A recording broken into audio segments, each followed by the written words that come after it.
بسم الله الرحمن الرحیم. صلوات بر حضرت محمد و خاندان پاکش. بینندگان عزیز سلام، شبتون بخیر. 14مین دوره آزمون سراسری مقاطع کارشناسی پیوسته و ناپیوسته دانشگاه جامع علمی کاربردی برگزار شد. 42,000 نفر در 111 رشته در مقاطع کارشناسی پیوسته و ناپیوسته در این آزمون پذیرفته می شوند. هفته احسان و نیکوکاری از امروز آغاز شده و تا 20 اسفند در سراسر کشور ادامه داره. در این هفته به همت کمیته امداد امام خمینی از امدادگران، کارآفرینان و زنان سرپرست خانوار و مادران نمونه تجلیل و قدردانی میشه. جشن نیکوکاری هم پنجشنبه 20 اسفند با مشارکت کمیته امداد، صدا و سیما و بسیج در سراسر کشور برگزار میشه. مردم خیر ایران کمک‌های خودشون رو به کمیته امداد امام خمینی میدن تا در روزهای پایانی سال و شب عید شادی‌هاشون رو با مستمندان تقسیم کنن. وزارت امور خارجه سفیر ایتالیا در تهران را فراخواند تا از او درباره دستگیری حمید معصومی نژاد خبرنگار صدا و سیما توضیح بخواد.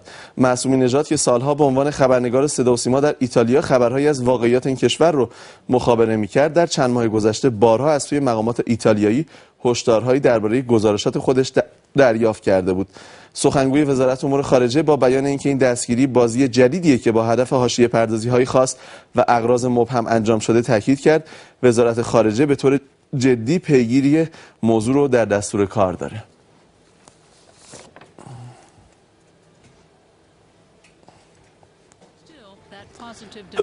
پیشنهاد جالب آلمانی‌ها به یونان در مرز ورشکستگی، فروش جزایر و میراث تاریخی مانند آکراپولیس. همزمان با دیدار پاپاندرو نخست وزیر یونان با مرکل صدر اعظم آلمان، وزیر اقتصاد ژرمن‌ها آب پاکی رو دست یونانی‌ها ریخت و گفت برلین حتی 1 سنت هم به یونان کمک نمی‌کنه. مقامات مالی اروپا هم میگن کمک مالی اتحادیه اروپا به یونان ضرورتی نداره.